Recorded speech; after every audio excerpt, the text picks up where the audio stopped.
सिया राम जय जय राम, राम सिया राम जय जय राम।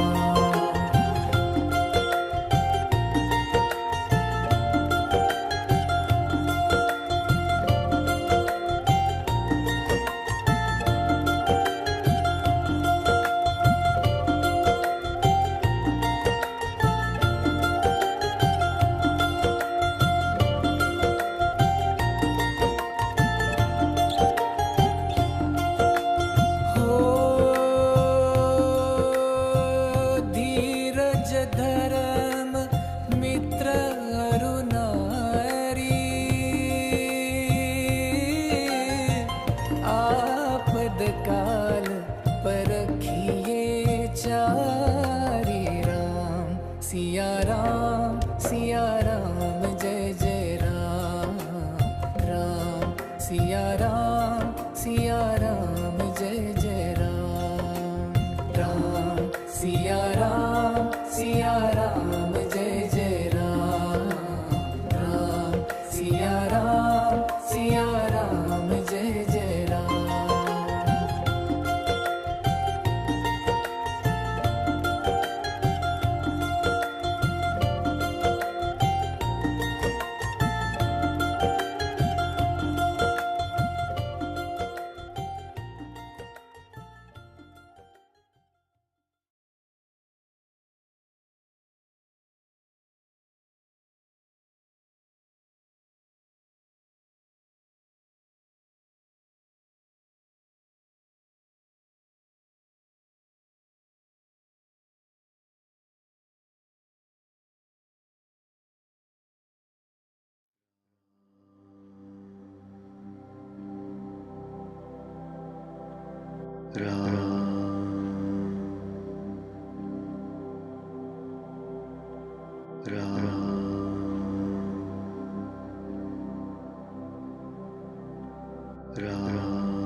हे नाथ पद कमल का मुझको पराग करना।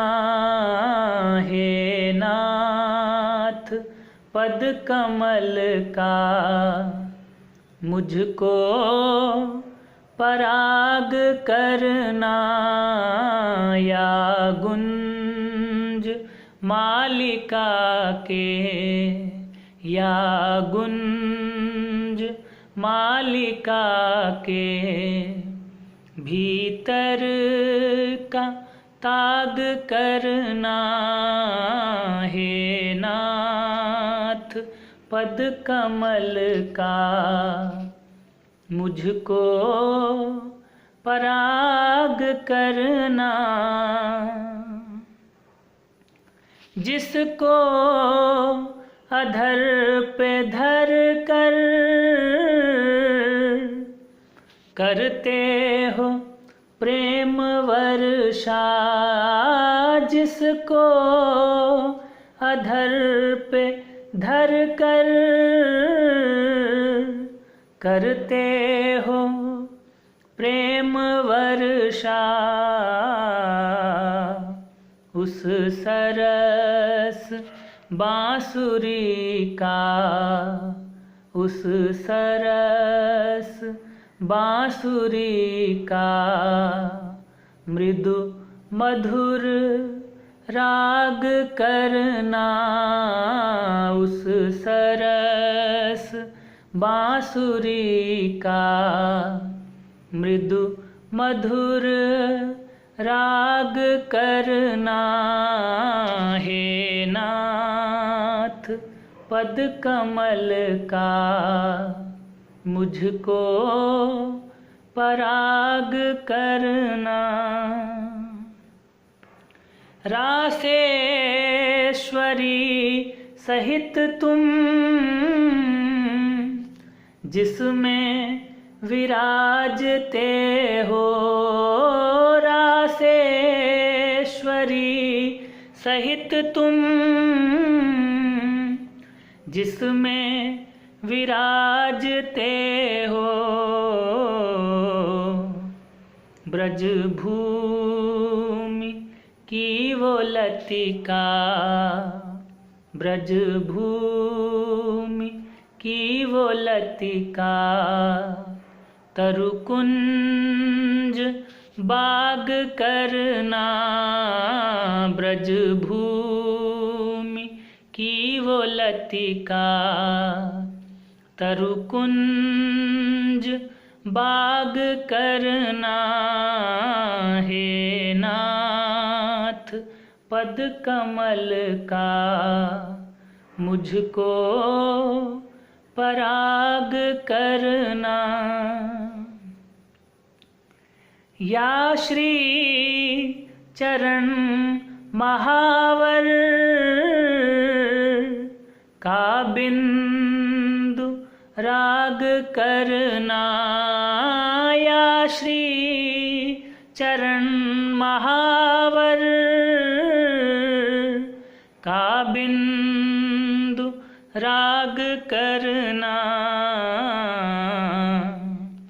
या गोपियों के सुंदर, या गोपियों के सुंदर सिर का सुहाग करना। या गोपियों के सुंदर सिर का सुहाग करना। हे नाथ पद कमल का मुझको पराग करना। हे नाथ पद कमल का मुझको पराग करना। या गुंज मालिका के, या गुंज मालिका के भीतर का ताग करना, हे नाथ, हे नाथ, हे नाथ।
या अपने हृदय में ही उस सब का जवाब मिलता था।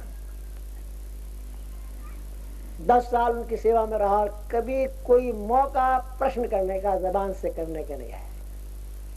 जबान से सिर्फ इतनी बात हुई कि आप बाजार जाने के लिए कह रहे थे, गाड़ी तैयार है या भोजन तैयार है, कि आप पूछा कभी नहीं। एक बार क्या हुआ कि ये सेवक उनके दर्शन करने एटा गया, अब एटा में थे, और आपको ताजुब होगा कि वो पुलिस डिपार्टमेंट में थे। He was head clerk in the police department. एटा मैं और एक मेरे मित्र हम पहुंचे, दोनों माता जी के दर्शन किए, चरण छुए। 5 बजे लगभग हम पहुंचे। महाराज अक्सर 5, सवा 5 या 5:30 तक तो जरूरी घर आ जाते थे, लेकिन उस रोज नहीं आए। 6 बज गए, नहीं आए। 7 बजे महाराज नहीं आए, 8 बजे महाराज नहीं आए, 9 बजे महाराज नहीं आए। तब वो माता जी ने कहा कि भाई क्या बात है, आज तुम्हारे भाई साहब 5 बजे आ जाते, आप लोग जरा दफ्तर जाके देखिए क्या बात। एक रिटायर्ड ऑफिसर उनके साथ में रहा करते थे। ये सेवक, इसके मित्र जो साथ गए थे, और रिटायर्ड ओवरसियर साहब, हम 3 व्यक्ति। रिटायर्ड ओवरसियर साहब ने एक लालटेन, हरिकेन लालटेन अपने साथ ले ली।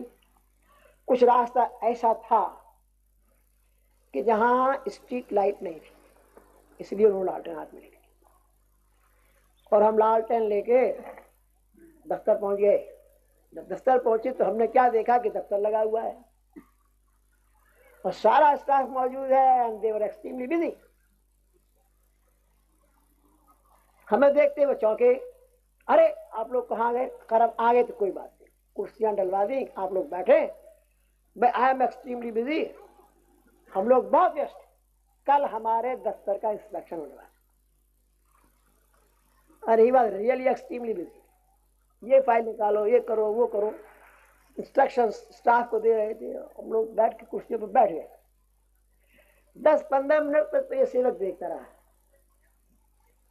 क्या हो रहा है, और 10-15 मिनट के बाद इसको अपना होश नहीं रहा। इतना सुंदर ध्यान लगा, ऐसी समाधि की अवस्था हुई कि जो जिंदगी में कभी नहीं हुई, कितना ही अभ्यास करने के बाद भी नहीं हुई।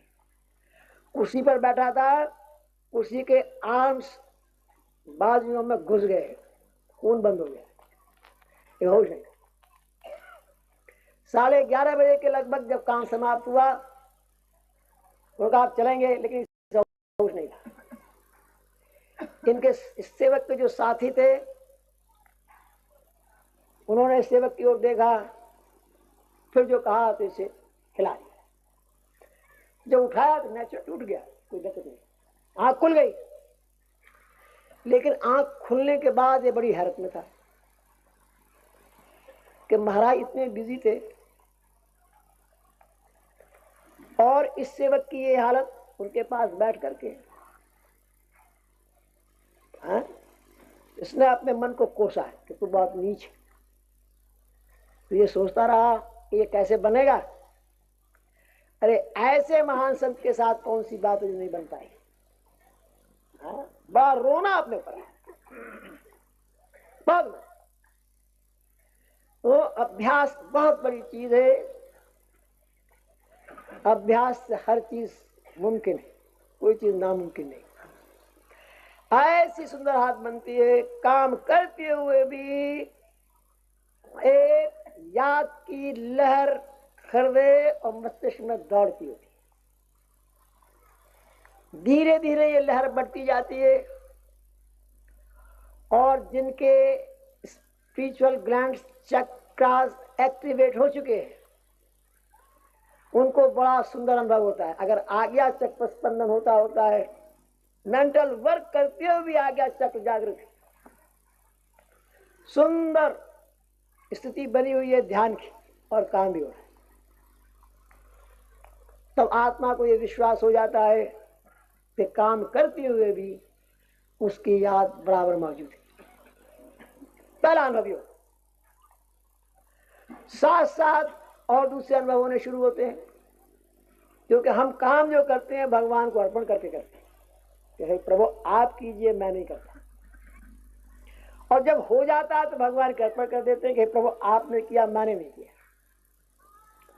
उसका धीरे धीरे ये अनुभव होता है कि काम बड़ा मामूली सा था जो शुरू किया गया, लेकिन रिजल्ट उसका बड़ा महान, बहुत ऊंचा, जो कभी आप एक्सपेक्ट नहीं करते थे। ऐसी बातें जिंदगी में बनने लगती, यू आर अमेज्ड। और फिर ये विश्वास होता है कि करने वाला तो कोई और है। I am only a tool in his hands, मैं एक यंत्र हूं खाली उसके हाथों, उसके हाथों, करता कोई और है। Real doer is somebody else, I am not the real doer. ये विश्वास मजबूत होता चला जाता है, इस विश्वास में स्थिति होती चली जाती है, मैं नहीं करता, कोई और करता है। यह अभ्यास छुट्टल खेले सच्चल हो, महात्माओं की बात है। अभ्यास बहुत बड़ी चीज है। करत करत अभ्यास के जड़मत हो सुजान, रसरी आवत जात के पत्थर पड़े निशान, पत्थरों पर भी निशान डाल देती है। तो इसीलिए भगवान कृष्ण ने गीता में अभ्यास के ऊपर बड़ा भारी जोर दिया है। गीता में 4 बातें मुख्य हैं जो नोट करने लायक साधकों के लिए। पहली आहार की शुद्धि, दूसरी विहार की शुद्धि जो इस सेवक में बड़ी डिटेल मिली, तीसरा अभ्यास जो चल रहा है बराबर, और अभ्यास के बाद वैराग। और वैराग के हम लोग गलत माने समझते हैं। सच्चा वैरागी कौन है? किसने कपड़े छोड़ दिए, घर बार छोड़ दिया, झोंपड़ों में रहने लगा या पत्थर की गुफाओं में रहने लगा, पहाड़ों की गुफा में, वो शायद ना वैरागी, त्यागी हो सकता है। सच्चा वैरागी वो है कि जिसका हृदय परमात्मा की याद में निरंतर डूबा रहता है, एक क्षण को भी दूर नहीं, वो सच्चा वैरागी। मुझे अपना बहुत सुंदर अनुभव याद है कि सेवा में गया, उनकी कृपा से इस सेवक का मन बहुत सुंदर लगने लगा, जो इसकी बड़ी हार्दिक इच्छा थी कि इसका चित्त नहीं लगता, प्रभु ध्यान में चित्त नहीं लगता, बहुत कोशिश करता हूं नहीं लगता, जागता हूं, रोता हूं, सब कुछ करता नहीं लगता। उनकी सेवा में जाने के बाद मन बहुत सुंदर लगे, होश नहीं रहता था, इतना सुंदर मन लगता था।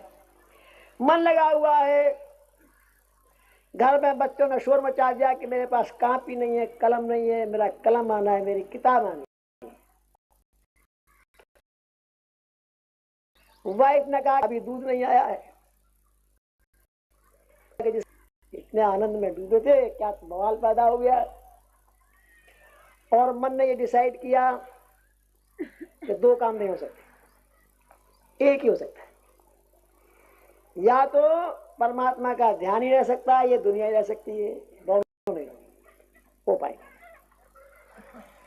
ये विचार के इसने एक छोटा सा बिस्तरा अपना तैयार किया, 4 रोज की कैजुअल लीव, इस इरादे से क्या गुरु महाराज कहेंगे तो उनकी सेवा में रह जाऊंगा, ग्रस्त से छुट्टी हो जाए। जब मैं उनकी सेवा में पहुंचा बिस्तरा लेकर के, और मैंने उनके चरण छुए तो बड़े हंसे। उन्होंने कहा कि मैं तो ये समझता था कि यशपाल में कुछ जान है, लेकिन तुम तो बहुत रद्दी वद्दी निकले ऐसे ही, यूजलेस। मैं बड़ा चौंक गया कि मैं तो ये विचार करके आप घर बार बीवी बच्चे सब छोड़ के आपकी सेवा में रहूंगा, और महाराज कह रहे हैं कि यू आर यूजलेस, बेकार आदमी। बैठो। अच्छा ये बताओ, हम तुमसे कह रहे हैं कि तुम बाल बच्चे गृहस्थी नौकरी वोकरी सब छोड़ दो और हमारे पास आकर रहने लगो। जब हमारे पास रहोगे तो हम क्या कहेंगे, किस लिए नौकरी छोड़िए, किस लिए बच्चे छोड़े, कि परमात्मा की याद बने, इसीलिए नहीं ना। तो वो पीपल का पेड़ है, उसके नीचे जाके बैठ जाओ, तो ध्यान बराबर लगा रहे, जरा मन ना हटा इधर उधर। तब काम तो तुम्हारे पास कुछ है नहीं, मन लगा रहना चाहिए, इधर उधर नहीं होना चाहिए। और बेटा अगर उस पीपल के पेड़ पर कोयल आके कूकने लगी तो क्या गारंटी है कि तुम उस कोयल की कूक को ना सुनने लगोगे? है कोई गारंटी तुम्हारे पास? नहीं कर सकते। मन तो ऐसी चीज है, क्या गारंटी कर सकते? हमने तुम्हें कहा संन्यास ले लो, गंगा के किनारे रहो, और तुम गंगा स्नान करने सुबह सुबह ब्रह्म मुहूर्त में निकले और गंगा का स्नान कर रहे हैं, मन सुगंध वायु बह रही है, सुंदर सुंदर लहरें आ रही हैं, सूरज की प्रातः काल की बड़ी सुंदर किरणें पड़ रही हैं, तो क्या गारंटी है कि तुम्हारा मन परमात्मा की याद छोड़ करके उस प्राकृतिक सौंदर्य में न लग जाएगा? है कोई गारंटी? नहीं महाराज, कोई गारंटी। बस घर में रहो। जब बच्चा रोता है तो सोचो कोयल कूक रही है, पेड़ के नीचे बैठे हो। अगर घर में नहीं कर सकते तो जंगल में भी नहीं कर सकते। उसके बाद फिर आपने कहा, जानते हो माया क्या चीज है? खामोश। कहा ना बीवी माया है, ना बच्चे माया है, ना धन दौलत माया है, ना इष्ट मित्र माया है। तो इसी को माया समझते हैं, दुनिया इसको माया समझती है। भाई पैसा है, कामनी, कांचन, संतान, ये पैसा रुपया ये सब माया ही है। जमीन जायदाद, और कौन सी माया है? सारे नाम उन्होंने गिना दिए कि ये कोई भी माया नहीं है। माया क्या है? माया है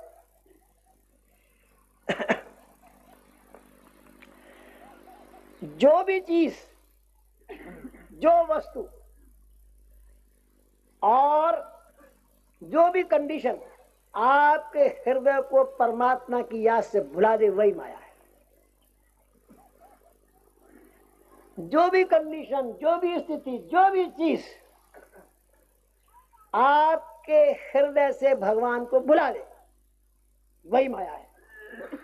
और अगर इसी संसार में है, इसी दुनिया में है, बच्चों में है, अपने मित्रों में है, और हृदय ईश्वर की याद में लगा हुआ है, बर्फ की तरह पिघल रहा है, तो तुम्हें माया नहीं। ये कितनी सुंदर माया की डेफिनेशन उन्होंने दी। व्हाट इज माया?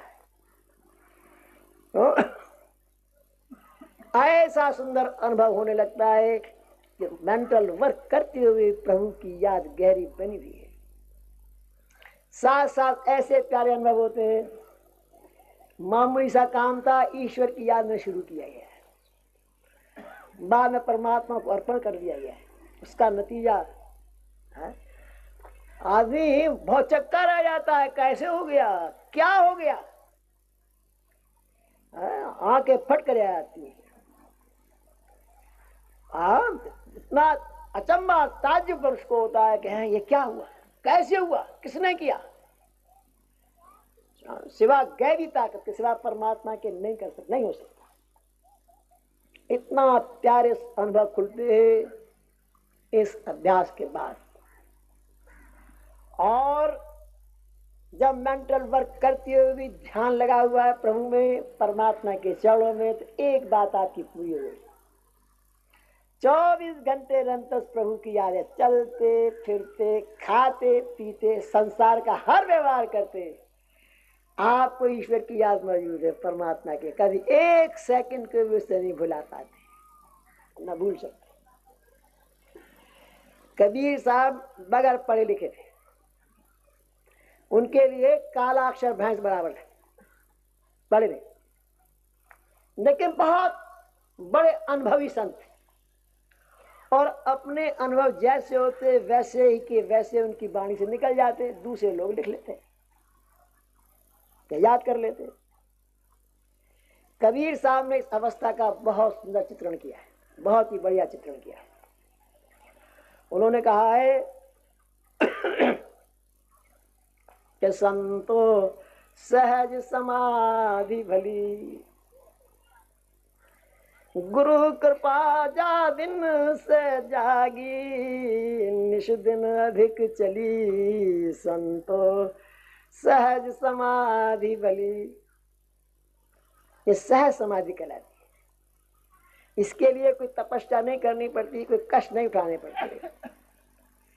धीरे धीरे बड़े आराम से, बड़े आनंद से ये अवस्था प्राप्त होती चली जाती है। और चित्त की एकाग्रता सद्गुरु से प्राप्त होती है। भाई कोई वली पैदा हो बात अलग है, मैं ये नहीं कहता। कोई वली है, पैदाश से ही वली है तो उसकी बात अलग है। अन्यथा चित्त की एकाग्रता बिना सद्गुरु के प्राप्त नहीं होती, उसी कृपा से प्राप्त होती है। इसीलिए उन्होंने कहा है कि गुरु कृपा जा दिन से जागी। गुरु कृपा से जिस दिन से मेरे अंदर पावर ऑफ कंसंट्रेशन आ गई, मैं चाहूं तो चित्त को एकाग्र कर सकूं, ऐसी शक्ति जब से मुझे आई गुरु कृपा से, तो निषुद्ध दिन अधिक चली नित्य बढ़ती रहती है, घटान नहीं होता। जैसे जैसे खाली समय में परमात्मा को देता चला जाता हूं, वैसे वैसे इस गहरी अवस्था बढ़ती, ध्यान की गहरी अवस्था बनती चली जाती है, सुतई बनती चली जाती है। जब खाली हूं, काम मेरे पास नहीं है, जिह्वा की नोक तालियों से लगाई और ध्यान में चला गया है।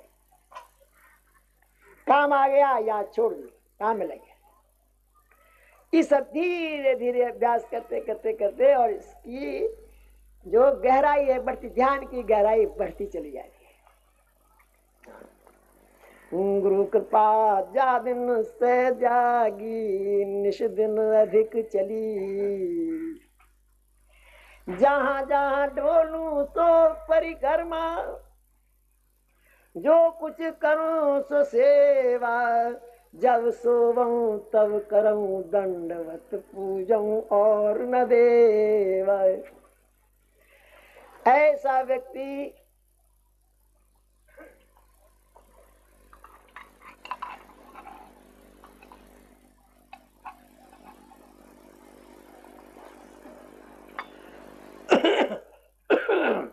जब चलता है तो प्रभु के ध्यान में चलता है, उसका हर कदम परमात्मा की याद में उठता है। तो वो चल नहीं रहा, वो तो प्रभु की परिक्रमा कर रहा है। जब हम मंदिर में जाते हैं, भगवान की परिक्रमा करते हैं, तो मैं झरोके बने होते, उन झरोकों में से भगवान को देखते हैं। परिक्रमा का मतलब ही ये है कि आप घूमते जाएं और दृष्टि आपकी प्रभु के चरणों में लगी रहे, इधर उधर ना हो। और जब ये व्यक्ति चलता है तो निरंतर परमात्मा की याद में चलता है, ऐसा कदम परमात्मा की याद में उठता है, तो चल नहीं रहा, परिक्रमा कर रहा है। जह जह डोलूं सो परिक्रमा, जो कुछ करो सो सेवा। निरंतर प्रभु की याद में ये लगा रहता, सबसे बड़ा काम करता है। इसके पास लोग आते हैं संसार के सताए हुए, दुखी हृदय लेके आते हैं, आके बैठते हैं, शांति और सुख लेके जाते हैं। दग्ध हृदय आते हैं, आत्मिक शांति, सच्चा सुख लेके वापस चले जाते हैं। कितनी बड़ी सेवा है, कितनी सच्ची सेवा, आत्मिक सेवा है, आत्मा की सेवा है, आत्मा को सच्चा सुख देने वाली सेवा है। दूसरों की आत्मा को सच्चा सुख, उनके तप्त हृदयों को शांत करती है,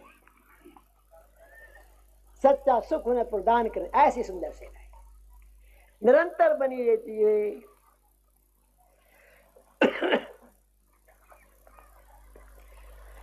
जह जह डोलूं सो परिक्रमा, जो कुछ करो सो सेवा। जब सोवूं तब करूं दंडवत पूजूं और न देवा। जब ये भक्त सोता है तो भगवान की गहरी याद में सोता है, सो नहीं रहा, भगवान को दंडवत प्रणाम कर रहा है। जब हम मंदिर में जाते हैं और भगवान को साष्टांग प्रणाम करते हैं, उन सेकंड्स में हर एक का हृदय प्रभु के चरणों में लग जाता है। और 2 सेकंड जब हम प्रभु को साष्टांग प्रणाम करते हैं मंदिर में, उन क्षणों में हमारा हृदय प्रभु की याद में गहरा डूब जाता है। कैसा ही हृदय क्यों न हो, उन क्षणों में प्रभु की गहरी याद बन जाती है। तो ये जो भक्त है जब सोता है तो प्रभु की गहरी याद में डूब के सोता है, तो सो नहीं रहा है, अपने प्रभु को दंडवत प्रणाम कर रहा है। जब सोवं तब करऊं दंडवत पूजऊं और न देवा। एक इष्ट का सच्चा पुजारी, एक इष्ट का मानने वाला है, उसी इष्ट में महब है, उसी में तल्लीन है, उसकी दृष्टि में वही वो रह जाता है और कुछ रहता ही नहीं। हर जगह वही है, उसे हर जगह उसी को देखता है। एक इष्ट का उपासक है। आगे कबीर साहब कहते हैं,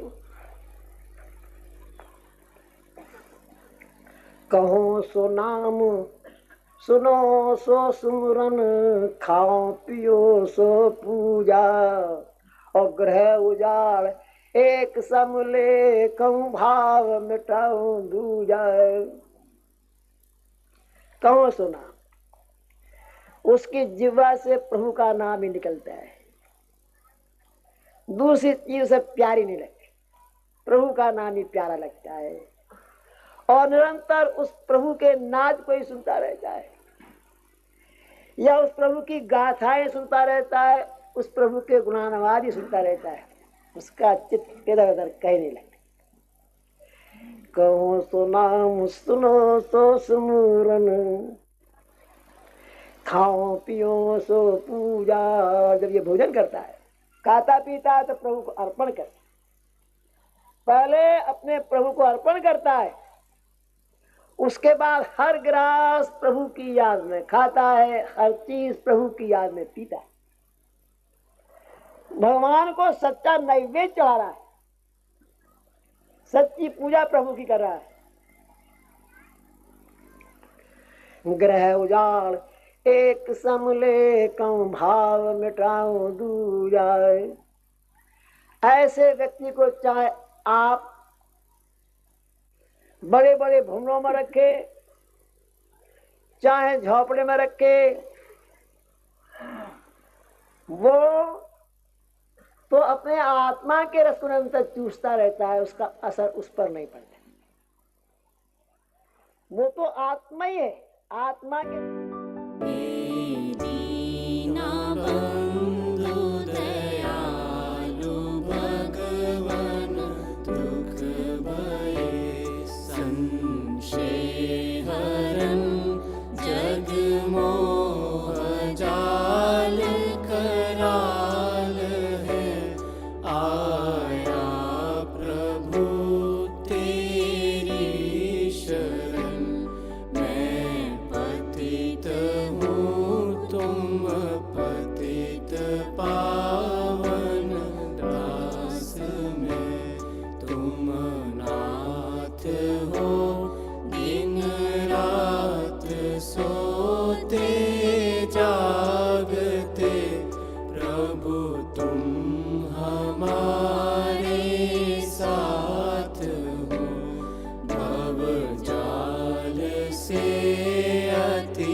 निज दास मुझको कर लिया, अंतिम विनय है आपसे पूरन गुरु, पूरन पिता तब चरण पर हो शीश, जिस दिन प्राण हो तन से जुदा, हे दीना बंधु दयालु भगवन दुख भय, संशय हरन जग मोह जाल कराल है, आया प्रभु तेरी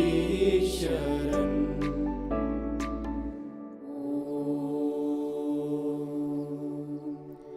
शांति शांति शांति।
Ram